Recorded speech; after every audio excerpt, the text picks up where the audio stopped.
Dans cette capsule, nous parlons gestion des risques avec Gilles Bernier, ASC, coordonnateur de module dans le programme de certification du collège et professeur retraité à FSAU Laval. À partir d'une récente étude du Conference Board du Canada, M. Bernier examine plus particulièrement l'intégration des risques dans les processus de gouvernance des organisations.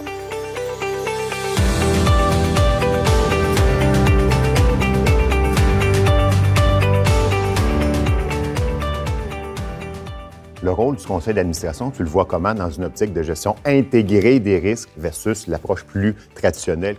Dans l'approche traditionnelle, souvent, les risques n'étaient même pas présentés au comité consultatif, si c'était le cas, ou au conseil d'administration, parce qu'on laissait les dirigeants, comme je le disais, gérer les risques par le biais souvent de l'assurance, puis on pouvait leur demander si les polices d'assurance étaient en vigueur, si elles étaient suffisantes, mais c'était à peu près tout. Aujourd'hui, le rôle du conseil d'administration dans un contexte plus intégré de gestion des risques, c'est vraiment un rôle de supervision.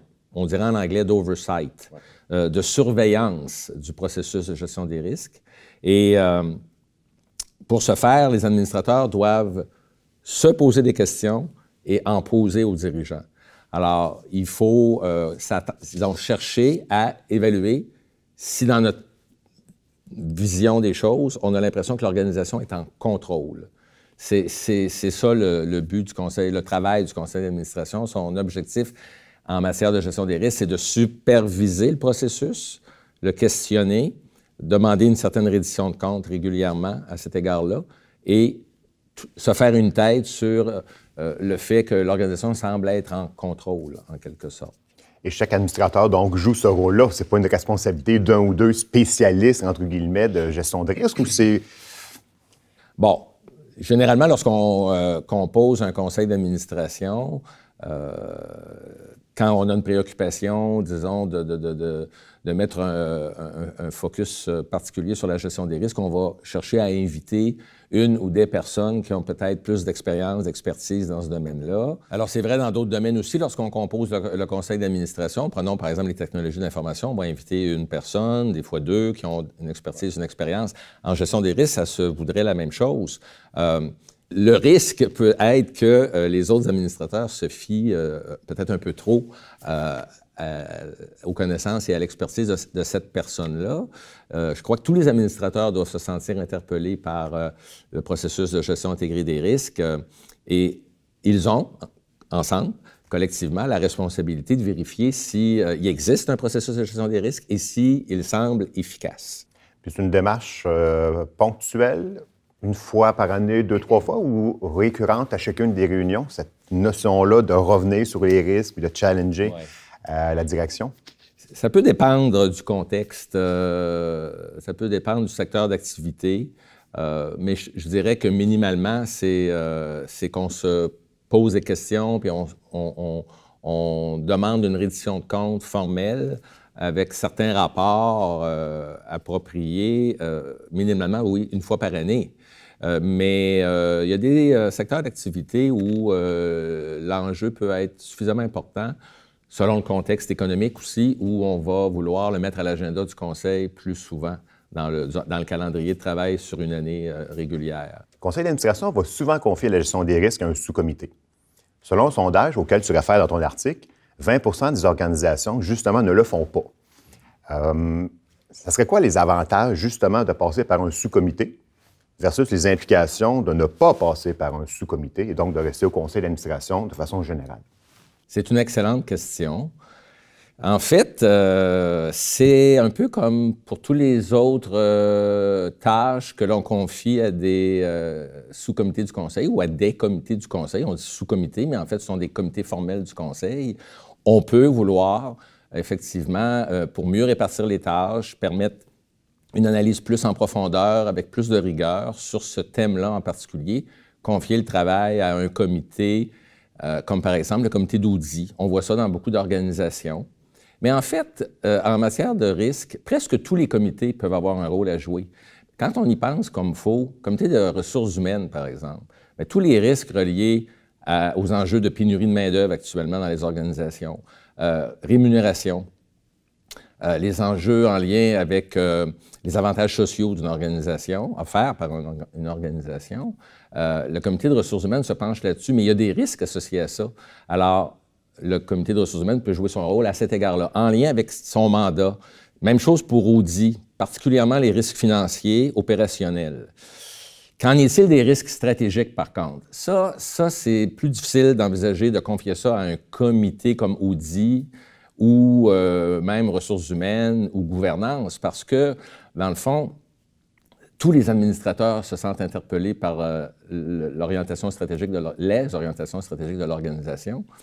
Et dans ce sens-là, on peut penser que c'est peut-être mieux de garder cette discussion-là au sein du Conseil lui-même. La question de la gestion des risques stratégiques en lien avec la planification stratégique, les orientations stratégiques, les priorités de l'organisation. Que 20 des organisations, selon le sondage auquel on réfère dans l'article, ne le fassent pas, bien, il y a un risque qu'on ne donne pas, on n'accorde pas assez de temps à la gestion des risques en tant que tel. Par contre, quand je dis un risque de ne pas accorder assez de temps à la gestion des risques au conseil d'administration, mais un président de conseil peut s'assurer dans l'établissement de son calendrier de travail annuel de prévoir du temps, même s'il n'y a pas un comité qui a pris ça en charge, que ce soit Audi ou même un comité spécialisé. On reviendra sur la question d'un comité spécialisé. Mais le PCA, lui, peut éventuellement planifier le travail et s'assurer qu'il y a une reddition de comptes faite adéquatement par le management, la direction, et donc faire en sorte que tous les membres du conseil d'administration puissent contribuer à la discussion et à la surveillance du processus de gestion des risques au sein de l'organisation, même s'il n'y a pas un comité qui officiellement s'en occupe. Mais il y a un risque. Il y a un risque qu'on mette la gestion des risques en sourdine un peu trop. L'idée, oui, d'avoir un comité dit spécialisé, c'est possible, mais ça se voit surtout dans les secteurs réglementés. Les secteurs où on n'a peut-être comme pas le choix sur le plan de la réglementation. Le secteur financier, c'est clair. Les banques, les compagnies d'assurance ont des comités dédiés à la gestion des risques. On voit moins ça dans le secteur, par exemple, manufacturier ou dans le commerce de détail. Pas parce que ça ne peut pas être envisageable, mais c'est moins fréquent. C'est clair et le sondage va dans ce sens-là. De le confier à un comité spécialisé, ça peut être très utile parce que justement, la profondeur de l'analyse risque d'être présente. Dans le secteur financier, on va souvent faire des analyses de modélisation des risques très poussées. On va alimenter le comité en question et ce sera la responsabilité du président de ce comité-là de faire une bonne reddition de comptes pour satisfaire les perceptions et les attentes des autres administrateurs au conseil. C'est toujours ça le dilemme quand on confie des travaux à un comité, que ce soit l'aspect financier au comité d'Audi, l'aspect ressources humaines au comité de ressources humaines, l'aspect des politiques de gouvernance au comité de gouvernance ou l'aspect évaluation du conseil au comité de gouvernance. La gestion des risques, si on le confie à un comité spécialisé particulièrement, il y aura une forte importance à accorder au processus de reddition de comptes parce que le risque, c'est une perception. Et les autres administrateurs vont se fier, oui, aux 3-4 personnes qui font partie du comité, mais elles ont toutes leurs interrogations. Et lorsqu'on va parler collectivement autour de la table du conseil de risque et de gestion de risque et que la direction va nous présenter sa reddition de comptes, tout le monde va avoir le hamster qui tourne et les questions risquent de surgir. Alors, pour calmer les ardeurs, calmer les appréhensions des autres membres du conseil, le président du comité spécialisé ou d'un comité à qui on confie, dans le cadre du mandat, des enjeux de gestion de risque, doit mettre l'emphase là-dessus dans la reddition de comptes. C'est très important. Et selon ce qu'on peut voir, ça ne se fait pas toujours très bien dans beaucoup de conseils. C'est pour ça, d'ailleurs, qu'on a tendance à remarquer que dans beaucoup de conseils, on reprend les travaux des comités. Alors ça, c'est vrai autant pour les travaux plus fondamentaux d'un comité d'audit au niveau des aspects financiers et opérationnels que pour, par exemple, les ressources humaines, la gouvernance et, je dirais, aussi pour la gestion des risques. Tu as dit tout à l'heure, tous les sous-comités, d'une certaine façon, jonglent avec les risques. Oui, oui.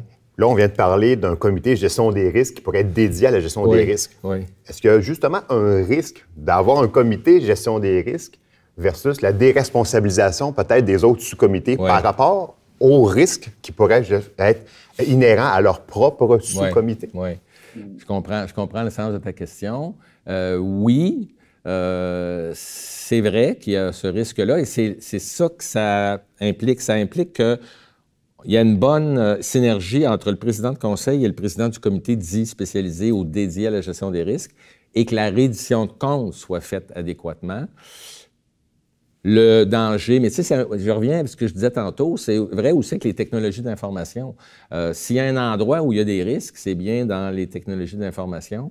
Et donc, le comité de TI, s'il y a un comité TI, il n'y en a pas partout, mais il y a des préoccupations TI dans presque toutes les organisations. Aujourd'hui, on ne peut plus penser qu'on peut opérer sans se préoccuper des TI. Mais il y a pas c'est pas dans tous les conseils qu'on a jugé bon d'avoir un comité dédié à ce sujet-là, aux technologies de l'information.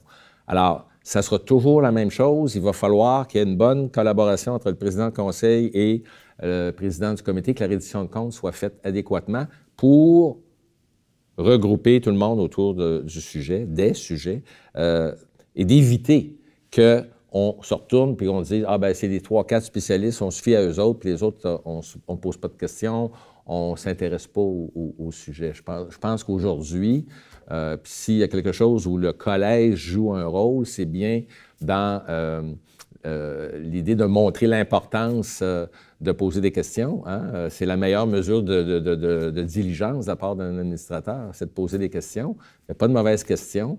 Et il faut oui, questionner tout ce qui gravite autour du processus. Peu importe l'approche qu'on retient, avec un comité spécialisé peut-être, confier à notre comité d'audit le volet gestion des risques, comme on le voit dans beaucoup d'organisations encore aujourd'hui. Peu importe l'approche qu'on retient, ça deviendra important de faire une bonne reddition de comptes.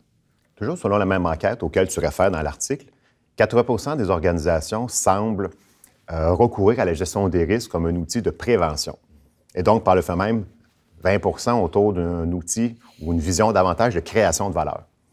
Ça serait quoi pour toi, peut-être, les implications de ces deux grandes visions-là, mais surtout, pourquoi aujourd'hui, on a encore 80 qui sont dans la prévention et beaucoup moins dans la création de valeur? Oui, bien, la gestion des risques axée sur la prévention, c'est vraiment dans un contexte très traditionnel, comme on le disait tantôt, à savoir qu'on va mettre une emphase particulière sur les risques opérationnels et financiers en cherchant à les contrôler et même en les finançant par un véhicule d'assurance, par exemple. Ou même, on va chercher à se couvrir contre un risque, par exemple le risque de change. On va aller chercher un produit financier comme un contrat à terme bancaire ou boursier pour gérer ce risque-là. Une approche axée sur la création de valeur, ça s'intéresse aussi aux risques financiers et opérationnels, mais ça va chercher à intégrer l'analyse des risques dans le cadre du processus stratégique de l'organisation. Donc, on va plus loin. Dans le cadre du processus stratégique, on va considérer les risques qui sont à la fois négatifs pour l'organisation, oui, mais aussi les risques dont on peut essayer de tirer profit. Alors, prenons par exemple l'exemple de Microsoft dans les années 90, fin 90, lorsqu'elle a investi elle a fait le pari, en fait, en investissant dans 2 technologies de front, dans Windows puis dans OS2. Parce qu'elle n'était pas certaine laquelle des 2 technologies était pour vraiment prendre le marché, gagner. Alors, elle a fait un pari sur 2 technologies et c'est ce qui lui a permis de sortir gagnant, parce qu'on sait qu'éventuellement, c'est Windows qui a gagné la course, mais pour Microsoft, c'était pas si clair que ça initialement, alors qu'elle a fait un pari. C'est essayer de prendre avantage d'opportunités et en faisant des choix stratégiques de ce genre-là. Par contre, à ta question, tu me demandes pourquoi que c'est comme ça. C'est comme ça parce que, encore, on le voyait dans le sondage, beaucoup d'organisations, les répondants au sondage, sont des gestionnaires de risques, je dirais, traditionnels, qui ont été formés à gérer les risques, surtout de type menace, et oui, à acheter de l'assurance quand c'est possible, ou d'autres types de produits pour couvrir l'organisation. Ça va changer. Ça va changer au fur et à mesure où les écoles de gestion comme la nôtre et l'ensemble des écoles de gestion à travers la planète vont de plus en plus former le management, le futur management des organisations, à essayer de gérer les risques dans une perspective de création de valeur, c'est-à-dire en intégrant l'analyse des risques dans le cadre du processus de planification stratégique et essayer de tirer profit d'un risque. Puis en tant que membre de conseil d'administration, comment on fait comme administrateur pour justement juger du niveau de maturité du processus de gestion des risques quand on arrive sur un conseil d'administration? Bien, en fait, la première chose, c'est est-ce qu'on nous parle de gestion des risques au conseil d'administration? C'est déjà un indicateur.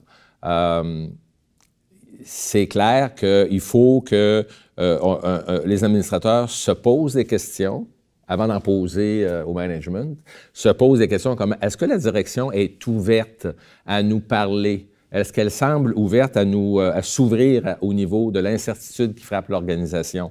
Est-ce qu'on reçoit des informations régulièrement en matière de gestion des risques? Régulièrement, comme je disais tantôt, ce n'est pas nécessairement à chaque réunion, mais au rythme qu'on considère être pertinent, une couple de fois par année, faire une mise à jour du registre des risques critiques de l'organisation. On parle souvent du top 10. Les risques les plus importants qui viennent au conseil sont les 10 risques critiques, dans le cadre desquels il doit y avoir probablement un mixte de risques stratégiques, opérationnels et financiers. Alors, probablement que sur 10 risques critiques, si j'en ai 4-5 stratégiques, ce serait logique. Mais l'idée, oui, est-ce qu'on est appelé à approuver des politiques en matière de gestion des risques au Conseil? Si ce n'est pas le cas, il y a un problème, c'est pas très mature. Alors, dans la mesure où on prévoit d'en parler dans l'agenda du Conseil de façon assez régulière, minimalement une fois par année, potentiellement 2 fois, puis qu'on introduit la notion de risque dans, par exemple, l'analyse de projet, que la reddition de comptes faite par les comités soulève les risques qui ont été discutés par les membres des comités de travail du Conseil, c'est un indicateur de maturité. L'autre facette de la maturité, c'est que si on est dans une assez grande organisation puis qu'il y a de l'audit interne, ça, on sait que ce n'est pas le cas partout, mais dans les plus grandes organisations où il y a une fonction d'audit interne, c'est clair que l'audit interne peut nous aider à se faire une tête sur le degré de maturité du processus de gestion des risques. Les administrateurs peuvent s'appuyer sur les audits faits par l'équipe de l'audit interne pour aller mesurer l'efficacité du processus de gestion des risques. Et ça aide au conseil et aux administrateurs à avoir l'impression, oui, que l'organisation est en contrôle et qu'on a vérifié l'efficacité du processus. Le sondage va révéler aussi que les gestionnaires et les conseils d'administration, par le fait même, vont mettre un peu plus d'emphase sur les risques court terme, technologiques, financiers, opérationnels, l'image, et moins par le fait même sur des risques qui sont plus long terme, environnementaux, sociopolitiques, etc. Est-ce que c'est un constat qui, à tes yeux, est préoccupant?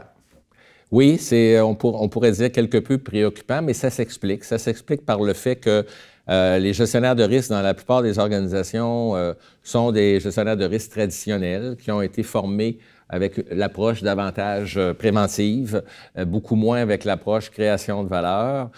Ceci dit, ça va évoluer, ça devrait continuer d'évoluer. La plupart des organisations avisées en matière de gestion des risques d'entreprise ont, au niveau de leur radar, là, sur leur radar, comme on dit communément, des nouveaux risques, comme par exemple les risques en lien avec les technologies, la cybercriminalité et aussi les risques environnementaux. Je lisais un article récemment à l'effet que les organisations peuvent s'attendre à devoir ou faire face à des poursuites juridiques, poursuites légales, en lien avec leur degré d'émission de gaz à effet de serre. Alors, on ne parlait pas de ça beaucoup il n'y a pas si longtemps. Et si les firmes sont poursuivies, il y a des chances que les administrateurs pourraient l'être aussi. Alors, C'est préoccupant, mais je pense que le marché va s'ajuster.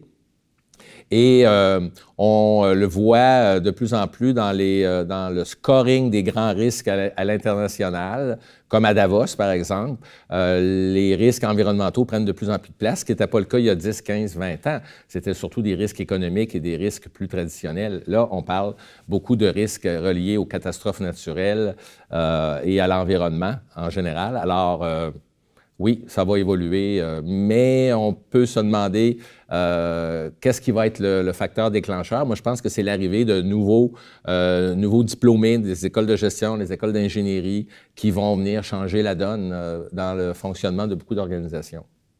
Mais dans le cas présent, est-ce que ça serait la dynamique justement du court terme versus long terme qui influence sur cette importance-là qui est donnée, ou le fait que des risques peuvent paraître encore plus incontrôlables? On parle de l'environnement, on parle sociopolitique, c'est des choses que peut-être les organisations ont encore moins d'ancrage puis de contrôle versus risques financiers, risques opérationnels qui sont plus proches de la gestion un peu plus quotidienne. Est-ce que ça peut jouer? Puis donc, dans le fond, est-ce que tous les risques devraient avoir la même importance en bout de ligne? OK. Oui. Bien, à ta question, je dirais c'est un peu hybride dans le sens que c'est temporel, court terme, long terme. On a tendance à dire, ah ben ça, c'est du long terme. On va peut-être s'occuper plus du court terme, de ce qui est plus urgent. Mais on sait que l'environnement est en train d'avoir de plus en plus d'influence sur beaucoup d'organisations, sur beaucoup de choix. Et moi, je crois beaucoup que la finance durable va influencer les choses dans le futur. La finance durable étant la finance qui s'intéresse aux facteurs ESG, ça va sûrement avoir une influence. L'environnement, la société et la gouvernance des organisations, les trois facteurs. De plus en plus d'investisseurs institutionnels font des choix de placement en lien avec les facteurs ESG. Donc, ça va avoir une influence marquée sur la manière dont les organisations vont gérer le risque parce qu'elles vont devoir démontrer qu'elles s'en soucient pour aller chercher du financement sur les marchés financiers. Donc, ça va changer la donne assez rapidement. Et en même temps, non, je ne crois pas qu'on doit donner la même importance à tous les risques. C'est pour ça qu'on a un processus de gestion des risques. Il faut les identifier, les évaluer en termes de probabilité, d'impact, donc de gravité, lorsqu'on combine probabilité et impact. Se faire une tête sur un risque sur une base inhérente ou brute, suivi de la mesure qu'on peut en faire sur une base nette, c'est-à-dire une base résiduelle, une fois qu'on tient compte des mesures d'atténuation qu'on a mis en place au sein de l'organisation. Donc, non, pas tous les risques ont la même importance. C'est ça qui fait qu'on a un processus et qu'on va prioriser éventuellement et demander au conseil de suggérer au conseil de suivre les top 10. Je dis 10, ça peut être 5, là, dépendamment des organisations, mais en général, on s'entend que les risques critiques, ça peut se rendre à une dizaine, même si le registre des risques au sein de l'organisation peut des fois comporter 70, 75, 80, 100, 120 risques. C'est quand on laisse aller notre imagination à toutes les sources d'incertitude qui peuvent nous frapper. Mais à un moment donné, il faut en prioriser quelques-unes, les plus importantes, et avoir, comme je le disais plus tôt, un mix de stratégique, opérationnel et financier dans le suivi qu'on en fait. En conclusion, Gilles, on a parlé beaucoup de gestion des risques, gestion intégrée des risques, l'importance que le conseil va avoir ou son rôle qu'il va jouer dans la gestion des risques. Il n'y a pas justement un risque ou un effet pervers à cette gestion-là des risques, de dire qu'à un moment donné, puis tu as parlé aussi il y a quelques instants, le management peut avoir une liste de 100, 110, 120 risques. Il n'y a pas un risque justement de se paralyser soi-même en ayant tellement peur des risques, en ayant tellement de considération pour les risques qu'on n'avance plus, on paralyse l'action. Et à ce moment-là, comment on fait finalement pour balancer un peu tout ça dans ce contexte-là? C'est sûr qu'on doit rechercher l'équilibre et il faut éviter... Il faut vraiment que le conseil soit là pour conseiller au niveau de la mise en place du processus et le suivi du processus de gestion des risques, gestion intégrée des risques, sans paralyser le management. Il ne faut vraiment pas que le conseil s'ingère dans l'ensemble du registre répertorié en matière de risque par l'organisation. C'est pour ça qu'on parle de priorisation et d'un top 10. Pour que le top 10, bien sûr, va évoluer au fil du temps. Ce ne seront pas toujours les mêmes 10 risques qui vont revenir au conseil à chaque trimestre, ou à chaque semestre, ou à chaque année. Ça évolue en fonction du contexte de l'organisation. C'est sa réalité. Mais le conseil doit rester à haut niveau. Et l'idée, c'est que le conseil doit surveiller, en fait, superviser le processus, laisser le management agir et s'entendre avec l'équipe de direction sur ce qui est l'appétit pour le risque au sein de l'organisation. C'est quoi le niveau de risque que l'on est prêt à prendre pour créer de la valeur? Quelles sont les balises, les seuils de tolérance qu'on se donne pour les principaux risques de l'organisation, particulièrement les top 10 qui font partie de notre liste de risques dits critiques. Alors, sur cette base-là, on devrait collaborer, échanger, plutôt que de chercher à contrôler. On veut savoir si l'organisation est en contrôle, mais on ne veut pas contrôler les opérations à outrance. Mais en bout de ligne, si je comprends bien, c'est le conseil d'administration qui aide la direction à ne pas s'embourber dans une gestion de risque qui finalement paralyser son action?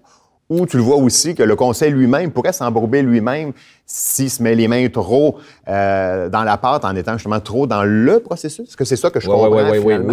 Oui, tout à fait. Je pense que l'idéal, c'est d'être là pour superviser, surveiller, poser des questions, s'entendre sur la liste des risques dits critiques, le fameux top 10, sans entrer dans la poutine quotidienne des opérations. On se rappelle le principe « nose in, fingers out », hein, le nez dans la cuisine, mais pas les mains dans la pâte. Ça s'applique énormément en matière de gestion des risques. Sinon, il y a effectivement un danger d'entrer dans une espèce de cercle vicieux qui pourrait en fait conduire à un effet pervers. On n'atteindrait plus nos objectifs, là. On serait trop dans un carcan, on imposerait, si on se mêle de tout, on va avoir des comptes sur tous les risques, même les risques de moindre importance, ça ne peut pas fonctionner. De toute façon, on le sait, les risques font partie de la réalité des organisations. C'est sûr. Donc, c'est un processus qui accompagne et non pas un processus qui se voudrait être un carcan comme tu as si bien dit. Exactement, c'est ça. Gilles, un grand merci pour cet entretien fort instructif. Ça m'a fait plaisir.